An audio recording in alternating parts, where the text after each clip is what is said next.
Alhamdulillah, wassalatu wassalamu ala rasulillah. Praise be to Allah, we praise Him, we thank Him, we seek His help, seek forgiveness, seek refuge with Him from the evils of ourselves, from the wrong of our doings. Whoever Allah Azza wa Jal guide, he will not be misled, and who goes astray, he will not be guided, except if Allah Azza wa Jal wants him to be guided. I bear witness that there is no God but Allah, alone with no partner. I bear witness that Muhammad sallallahu alayhi wa sallam is His prophet, His messenger. Praise and peace of Allah be upon him, his family, his companions, and all those who are following them in the right way, until the day of judgment. My dear brothers, what I want to talk about in this sermon, what I want to talk about today in this khutbah, is to show and to clarify that Islam is not just about statements of belief. It's not about aqeedah. It's not about worship alone. Islam is a way of life. Islam is aqeedah. Islam is ibadah. Islam is as well the way you live your life. Islam is not, should not be, Islam, it should not be constrained to aqeedah. I do believe in this, I do believe in Allah Azza wa Jalla, I do believe in malaika, all of this is good. Islam should not be confined to ibadah as well. I'm doing my duty by coming to the masjid, performing my rak'ah, performing my mandatory prayers, and then when I go back, when I go out of the masjid, I live my life the way I want. No. Islam came so that you live according to the Islam in every single aspect of your life. In every single matter of your life, you follow the Islamic instructions. In every single minute of your life, in every single breathing of your life, you are following the Islam. Allah Azza wa Jalla, what He said about in Quran. Allah Azza wa Jalla, He clarified the purpose of the life and the way we should be living our life. He said, قُلْ إِنَّ صَلَاتِي وَنُسُكِي وَمَحْيَاي وَمَمَاتِي لِلَّهِ رَبِّ الْعَالَمِينَ. Indeed, my prayers. It is true that ibadah is part of our religion. Ibadah is part of our Islam. This is a great pillar. قُلْ إِنَّ صَلَاتِي, say, indeed, my prayer, my rites of sacrifice, my living and my dying are for Allah. So it's not just about the first two, which are ibadah, the way I sacrifice my animal. It's more than that. It's about the way I live my life. Even the way I die. Should all of that be according to what? To the way of Allah Azza wa Jalla. He did not recommend us to make only prayer for Him, or to follow the way of Islam only when making the sacrifice. He recommended and He asked us to follow His way in every single matter of our life. The Prophet ﷺ, he summarized his mission saying, إِنَّمَا بُعِثْتُ لِأُتَمِّمَ مَكَارِمَ الْأَخْلَاقِ. Someone might think that the Prophet ﷺ, when he is about to say, I was sent to, someone might think that the Prophet ﷺ might say, I was sent to, so that people can worship Allah alone. Na'am, he has said that in many occasions. Or someone might expect the hadith to be, I was sent so that people believe truly in Allah. Na'am, that has been said in so many other occasions. The Prophet in this occasion, what he said is, إِنَّمَا بُعِثْتُ لِأُتَمِّمَ مَكَارِمَ الْأَخْلَاقِ. I was sent to perfect the good behavior.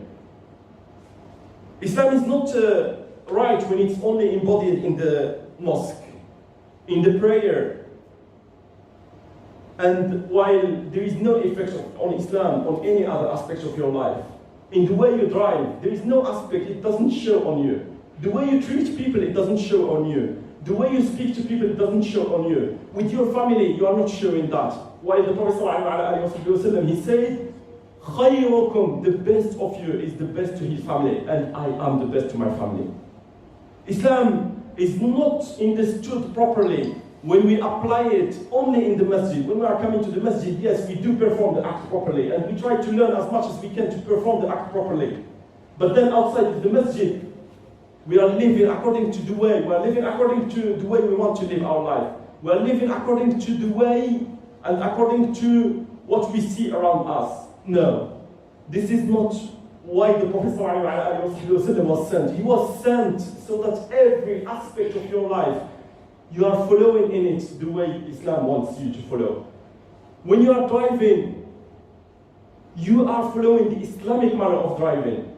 When you are speaking to your wife, to your children, while nobody is there to see how you are treating them, you are treating them properly. This is what the purpose, and this is why the Prophet ﷺ, he was sent to this community. A man came late to the Friday prayer, thinking that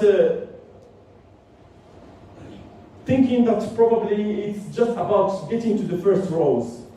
So he came late and he started jumping row over row. Prophet ﷺ, he said, "Ijlis faqad adayta wa alayt." Sit down. You come late and you are disturbing people. Islam is a way of life. It's not just about coming to the masjid, it's the way about how to come to the masjid. It's even the way how to walk to the masjid. Prophet ﷺ amara, Prophet ﷺ, when he asked us to walk to the masjid, وَمْشُوهَا وَعَلَيْكُمُ السَّكِينَةِ, go to the masjid while you are showing respect. Go to the masjid in a manner that without speaking a word, it shows that you are going to perform an act which is great to Allah, which is the prayer. Right. What is the proof from the Quran? I have mentioned the verse which is قُلْ إِنَّ صَلَاتِي, which summarizes it all. قُلْ إِنَّ صَلَاتِي, my prayer, my sacrifice. But then, مَحْيَايَ, the way I live my life. مَمَاتِيَ, the way even I die, is according to the way that Allah has. I have mentioned already this proof, but what are the other proofs from the Quran? طيب. When we open Quran, is Quran only about Aqidah? Is every single verse of the Quran only about what we should believe in? This is not true. Is every single verse of the Quran about Ibadah, the prayer, the way we should perform our prayer? This is not true. Quran is about Aqidah, it's about Ibadah, it's a way, it's a book of life. It's the book that shows us how to live our life, how to live by. Prophet ﷺ, take Surah Al-Fatiha for example, the first surah that Allah has started his book with. In Surah Al-Fatiha, all the three exists. Al-Aqidah, but also the way of life. Al-Aqidah, Alhamdulillah Rabbil Alamin. That's what we start with. Ar-Rahman Ar-Rahim. We start recognizing Allah, His attributes, His ownership of the word. مالك يوم الدين, مالك يوم الدين. ثم انتقل للعبادة. إياك نعبد وإياك نستعين. ثم انتقل لمنهج الحياة. اهدنا الصراط المستقيم, guide us to the straight path. Straight path in all matters in our life. اهدنا الصراط المستقيم صراط الذين أنعمت عليهم غير المغضوب عليهم ولا الضالين. Guide us to the straight path, and then we are clarifying what is this straight path. This is about the first surah of the Quran. Are there any other examples of the Quran? There are many. The second example that I'm going to talk about is the last verses of Surah Al-Furqan. Allah Azza wa Jalla, what did He say in Surah Al-Furqan? He clarified in the last verses the attributes of Ibad al-Rahman, of the servants of Ar-Rahman, of the merciful. He said, وَعِبَادُ الرَّحْمَنِ الَّذِينَ يَمْشُونَ عَلَى الْأَرْضِ هَوْنًا. He is enumerating their attributes, their good deeds. Someone might expect these attributes to be linked solely to the prayer. Or someone might think that these attributes are only linked to the Aqidah. No. Some of which are linked to Aqidah, some of which are linked to Ibadah, some of which are linked to the Manhaj Hayah, to the way they live their life. وَعِبَادُ الرَّحْمَنِ الَّذِينَ يَمْشُونَ عَلَى الْأَرْضِ, the way they walk on the earth. هَوْنًا. The way they walk on the earth, it shows even on the way they walk on the earth. وعباد الرحمن الذين يمشون على الأرض هونا وإذا خاطبهم الجاهلون قالوا سلاما والذين يبيتون لربهم سجدا وقياما, and those who pray, who stand in the night praying for their Lord. And then والذين إذا أنفقوا لم يسرفوا ولم يقتروا وكان بين ذلك قواما, and those who when they spend they are not on the excess side, they are not sparingly, but they are just in the middle. What has this spending, the way we spend our money, do with these attributes? It just shows that for Allah Azza wa Jalla, all these are equally important to the ibadah, to the way you stand in the night praying for your Lord. You should not ignore the way you spend your minutes and the way you treat people, the way you deal with people, the way you deal with your wife, the way you deal with your children.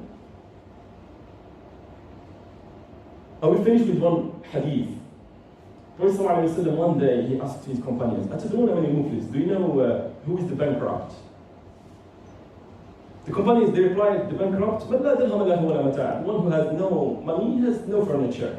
Prophet ﷺ, he said, المفلس من يأتي يوم القيامة بحسنات. Al-Muflis, the one who is really bankrupt, is the one who comes in the day of the hereafter. He comes with good deeds. He's not the one who has been ignoring his prayers.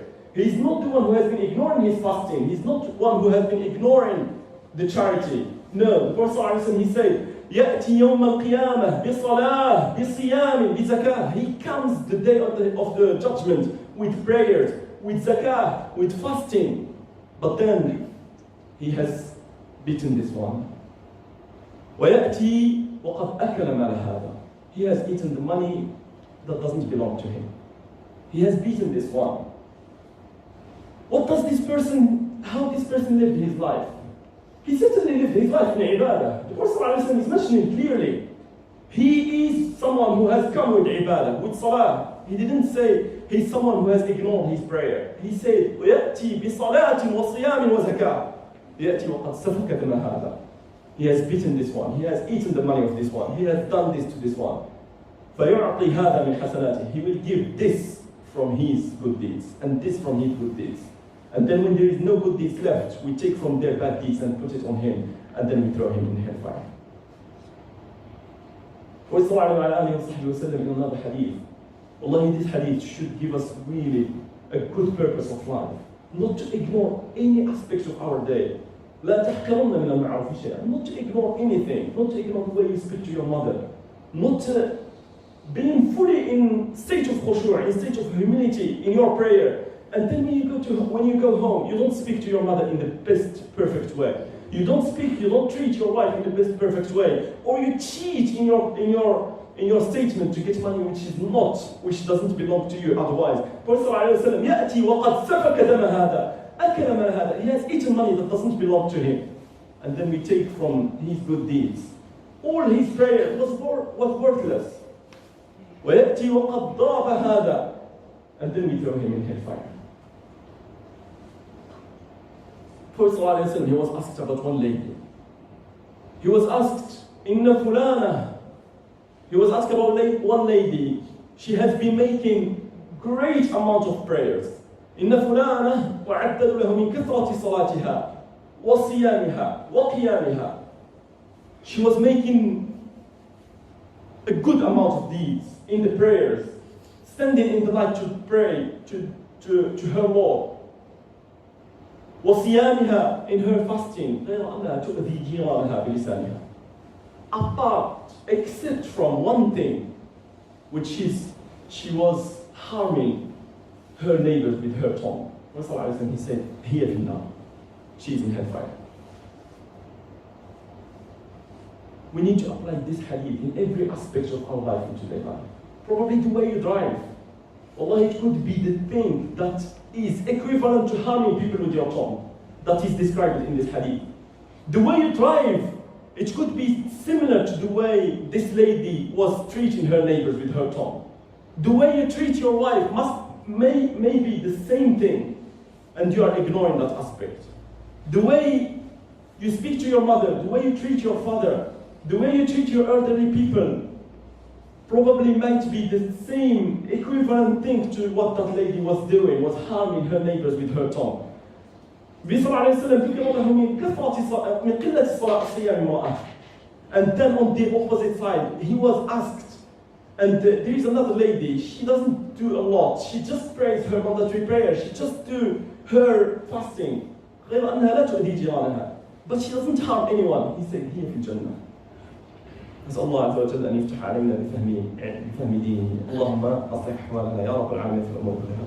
اللهم إنا نسألك من علم لا ينفع، من قلب لا يخشع، من دعوة لا يستجاب لها. اللهم اجعلنا يا رب العالمين نعيش الإسلام قلبا وقالبا. إن الله وملائكته يصلون على النبي يا أيها الذين آمنوا صلوا عليه وسلموا تسليما. إن الله يأمر بالعدل والإحسان وإيتاء ذي القربى وينهى عن الفحشاء والمنكر والبغي يعظكم لعلكم تذكرون.